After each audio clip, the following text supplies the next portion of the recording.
तो कैसे हो दोस्तों। उम्मीद है कि आप सभी अच्छे होंगे और अपने घरों में होंगे। तो शुरू करते हैं आज की 10 मुख्य बड़ी खबर। Order of Mubarak Al Kabir Kuwait का एक नाइटहुड ऑर्डर है। यह राज्य प्रमुखों और विदेशी संप्रभुओं और विदेशी शाही परिवारों के सदस्यों को दिया जाता है।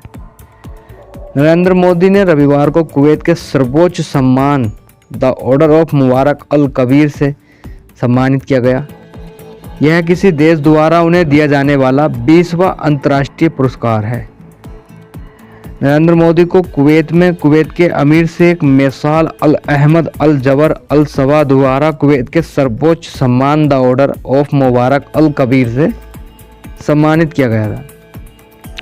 Order of Mubarak Al Kabir Kuwait का एक नाइटहुड आदेश है। यह मित्रता की निशानी के रूप में राज्य प्रमुखों और विदेश से प्रभाव और विदेशी शाही परिवारों के सदस्यों को प्रदान किया जाता है। मुझे कुवैत के महिम अमीर शेख मैसाल अल अहमद अल जबर अल सबा द्वारा मुबारक अल कबीर देश से सम्मानित किए जाने पर सम्मानित महसूस हो रहा है, नरेंद्र मोदी ने कहा। यह सम्मान भारत के लोगों और भारत और कुवैत के बीच मजबूती दोस्ती को समर्पित करता है। पीएम मोदी ने अपने एक्स पर पोस्ट किया। इससे पहले बिल क्लिंटन, प्रिंस चार्ल्स और जॉर्ज बुश जैसे विदेशी नेताओं को यह दिया जा चुका है। पिछले महीने पीएम मोदी को राष्ट्र की यात्रा के दौरान गुयाना के सर्वोच्च राष्ट्रीय पुरस्कार द ऑर्डर ऑफ एक्सीलेंस से सम्मानित किया गया था। संसद में हाथापाई विवाद के बीच राहुल गांधी का रविवार को पारिवारिक लंच और खाने की सलाह का विचार आया। राहुल के साथ उनकी मां सोनिया गांधी, बहन प्रियंका गांधी, बहनोई रॉबर्ट वाड्रा और उनकी भतीजी भी मौजूद थी। संसद में चल रहे गतिरोध के बीच कांग्रेस नेता राहुल गांधी ने नई दिल्ली के प्रतिष्ठित क्वालिटी रेस्तरां में अपने रविवार को पारिवारिक लंच की एक झलक साझा की और सभी भोजन प्रेमियों के लिए एक छोटी सी सिफारिश की। लोकसभा में विपक्ष के नेता और कांग्रेस नेता राहुल गांधी अपनी मां सोनिया गांधी, बहन और सांसद प्रियंका गांधी वाड्रा और बहनोई रॉबर्ट वाड्रा के साथ क्वालिटी रेस्तरां में अपने दोपहर का भोजन करते हुए नजर आए। गांधी, जो लोकसभा में विपक्ष के नेता भी हैं, उनके साथ उनकी मां सोनिया गांधी और उनका पूरा परिवार था। इंस्टाग्राम पर दोपहर के भोजन की तस्वीरें पोस्ट करते हुए गांधी ने अपने अनुयायियों को सलाह दी कि यदि वे रेस्तरां में जाएं तो उत्तर भारतीय व्यंजन छोले भटूरे का स्वाद जरूर चखें। हरियाणा सरकार कल्याणकारी योजनाओं का लाभ पात्र व्यक्तियों तक पहुंचाने के लिए प्रतिबद्ध। सीएम सैनी, चंडीगढ़ हरियाणा के मुख्यमंत्री नायब सिंह सैनी ने रविवार को कहा कि सरकार यह सुनिश्चित करने के लिए प्रतिबद्ध है कि कल्याणकारी योजनाओं का लाभ सीधे पात्र व्यक्ति तक उनके घर तक पहुंचने का अभ्यास है। उन्होंने कहा कि सरकार समाज के प्रत्येक सदस्य तक पहुंचने, उनकी चिंताओं का समाधान करने तथा यह सुनिश्चित करने के लिए प्रतिबद्ध है कि कोई भी पात्र व्यक्ति पीछे न छूट जाए। एक सरकारी बयान के अनुसार मुख्यमंत्री महोबा के चनलेहड़ी गांव में कृषि एवं किसान कल्याण मंत्री श्याम सिंह राणा के आवास पर पार्टी कार्यकर्ताओं से बातचीत कर रहे थे। सैनी ने कहा कि राज्य सरकार ने कल्याणकारी योजनाओं का लाभ पात्र व्यक्तियों को उनके घर तक सीधे पहुंचाने का अपनी प्रतिबद्धता को पूरा करने के लिए ठोस प्रयास किए हैं। बेंगलुरु भारत को अपने संवैधानिक संस्थाओं की अखंडता को बाहरी हस्तक्षेप से बचाना चाहिए, जिसमें राजनीति से प्रेरित हस्तक्षेप भी शामिल है। यह बात रविवार को भारत के सर्वोच्च न्यायालय के न्यायाधीश PS नरसिम्हा ने की। नरसिम्हा बेंगलुरु में national law school of India university द्वारा आयोजित ES वेंकटरमैया शताब्दी स्मारक व्याख्यान दे रहे थे। वेंकटरमैया भारत के 19वें मुख्य न्यायाधीश रहे। इससे पहले वे कर्नाटक उच्च न्यायालय के न्यायाधीश और मैसूर के महाधिवक्ता रह चुके हैं। सुप्रीम कोर्ट ऑब्जर्वर के अनुसार वे 720 निर्णय सुनाने वाली पीठों का हिस्सा थे। इनमें से उन्होंने सुप्रीम कोर्ट में अपने कार्यकाल के दौरान 256 निर्णय लिए थे। अपने व्याख्यान में जज नरसिम्हा ने कहा कि संस्थाओं की अखंडता को लेकर केवल इन संस्थाओं के प्रमुख व्यक्तियों की नियुक्ति निर्णय लेने और हटाने की प्रक्रिया में सुरक्षा उपाय लागू करके ही बनाए रखी जा सकती है। ईरान के सुप्रीमो खामेनी ने कहा कि हिजबुल्लाह, हमास और हौती इसलिए लड़ते हैं क्योंकि उनमें विश्वास है। ईरान के सर्वोच्च नेता ने रविवार को इस बात से इनकार किया कि क्षेत्र के आसपास के आतंकवादी समूह तेहरान के प्रॉक्सी के रूप में काम करते हैं। उन्होंने चेतावनी दी कि यदि उनका देश कार्रवाई करना चाहता है तो उसे वैसे भी आवश्यकता नहीं होगी। यह टिप्पणी उस समय आई जब एक वर्ष पहले लेबनान में ईरान समर्थित हिजबुल्लाह और गाजा में हमास को इजराइल के साथ युद्ध में भारी नुकसान उठाना पड़ा तथा सीरियाई राष्ट्रपति बशर अल असद के पतन के 2 सप्ताह बाद यह टिप्पणी आई थी, जो तेहरान के तथाकथित प्रतिरोध की धुरी में एक महत्वपूर्ण कड़ी थी। उसी दूरी के एक अन्य सदस्य यमन के हूती विद्रोही को लाल सागर के शिपिंग मार्गों पर उनके हमलों के कारण संयुक्त राज्य अमेरिका और ब्रिटेन द्वारा बार बार निशाना बनाया गया, जो कि फिलिस्तीनियों के साथ एकजुटता प्रदर्शित करने के लिए किए गए थे। इस्लामिक रिपब्लिक के पास कोई प्रॉक्सी फोर्स नहीं है।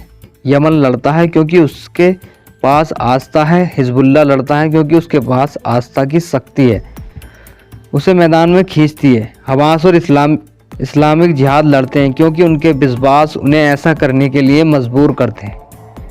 वे हमारी प्रॉक्सी के रूप में काम नहीं करते। सर्वोच्च नेता आयतुल्लाह अली खमेनी ने तेहरान में आगंतुकों के एक समूह को बताया। दिल्ली पुलिस ने पाया कि कम से कम 3 स्कूल जिन पर बम की धमकी देने वाले ईमेल भेजे गए थे, उनके अपने ही छात्र इसका शिकार बने। बम की धमकी प्राप्त करने वाले कई स्कूलों में से एक वेंकटेश्वर ग्लोबल स्कूल भी है, जिसमें 28 नवंबर को रोहिणी प्रशांत बिहार पीवीआर मल्टीप्लेक्स में हुए रहस्यमय विस्फोट के एक दिन बाद धमकी भरा ईमेल मिला था। एक पुलिस अधिकारी ने बताया कि यह ईमेल स्कूल में नामांकित 2 भाई बहनों द्वारा भेजा गया था, क्योंकि वे चाहते थे कि परीक्षाएं रोक दी जाएं। अधिकारी ने बताया कि काउंसलिंग के दौरान दोनों छात्रों ने बताया कि उन्हें यह विचार स्कूलों में बम की धमकियों की पिछली घटनाओं से मिला था। उनके माता पिता को चेतावनी देने के बाद उन्हें जाने दिया गया। ईमेल की सूचना मिलने के बाद पुलिस ने स्कूल की गहन जांच की और धमकी को झूठा करार दिया। एक अन्य पुलिस अधिकारी के अनुसार रोहिणी और पश्चिम बिहार स्थित 2 और स्कूलों को उनके छात्रों द्वारा धमकी भरे ईमेल भेजे गए। कारण वही था कि छात्र चाहते थे कि स्कूल बंद हो जाए। दोनों मामलों में छात्रों को काउंसलिंग और उनके अभिभावकों को चेतावनी देने के बाद जाने दिया गया। बम की धमकियों के कारण पिछले 11 दिनों में दिल्ली के 100 से अधिक स्कूलों में अफरा तफरी मच गई है। पुलिस ने पाया कि email VPN virtual private network के जरिए भेजे गए थे, जिससे अपराधियों को पता लगाना उनके लिए मुश्किल हो गया। इस साल मई से अब तक 50 से ज़्यादा बम की धमकी वाले ईमेल न सिर्फ स्कूलों बल्कि दिल्ली के अस्पतालों, हवाई अड्डों और एयरलाइन कंपनियों को निशाना बना चुके हैं। पुलिस को इन मामलों में अभी तक कोई सफलता नहीं मिली है। बेंगलुरु दुर्घटना के अनुसार चंद्रम योगा पागोल और 5 अन्य लोग अपनी नई वोल्वो XC 90 में यात्रा कर रहे थे जब शनिवार को बेंगलुरु में एल्यूमीनियम खंभों से लदा एक कंटेनर ट्रक उनकी SUV पर गिर गया, जिससे सभी की मौत हो गई। बेंगलुरु ग्रामीण जिला पुलिस ने उसी नीली कार की तलाश कर रही है जिसके बारे में माना जा रहा है कि वह दुर्घटना का कारण बनी थी, जिसमें शनिवार को एक सॉफ्टवेयर कंपनी के प्रमुख, उनकी पत्नी, उनके 2 बच्चे और उनके परिवार के 2 अन्य लोग मारे गए थे।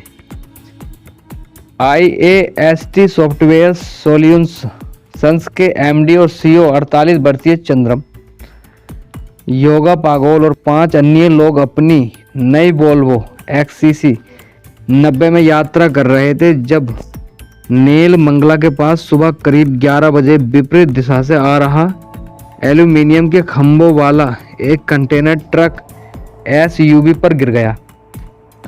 ट्रक के ड्राइवर आरिफ झारखंड के रहने वाले हैं और उन्हें अस्पताल में भर्ती कराया गया। मीडिया से बात करते हुए आरिफ ने दुर्घटना के लिए नीली कार को जिम्मेदार ठहराया। उन्होंने कहा, जब मैं गाड़ी चला रहा था तो मेरे आगे एक नीली कार थी और अचानक ड्राइवर ने ब्रेक लगा दिए। मैं अपनी गाड़ी को नियंत्रित नहीं कर पा रहा था, इसलिए कार से टकराने से बचने के लिए मैंने स्टीयरिंग व्हील को डिवाइडर की तरफ दाईं ओर मोड़ दिया, लेकिन फिर मैंने देखा कि दूसरी कार उस दिशा में आ रही है, इसलिए मैंने फिर से बाईं ओर स्टीयरिंग मोड़ दिया। इससे स्टील से भरा कंटेनर गिर गया। एनडीए और महागठबंधन दोनों गठबंधनों को बार बार छोड़ने के बावजूद नीतीश 2000 में पहली बार सीएम बनने के बाद से दोनों खेमों के लिए अपरिहार्य बने रहने में कामयाब रहे। अपने महायुति सहयोगियों के साथ मुद्दों को सुलझाने और महाराष्ट्र में अपनी सरकार बनाने के बाद भाजपा ने अपना ध्यान बिहार में अपने एनडीए सहयोगी के बीच समन्वय बढ़ाने पर केंद्रित कर दिया है, जहां अक्टूबर-नवंबर 2025 में विधानसभा चुनाव होने हैं।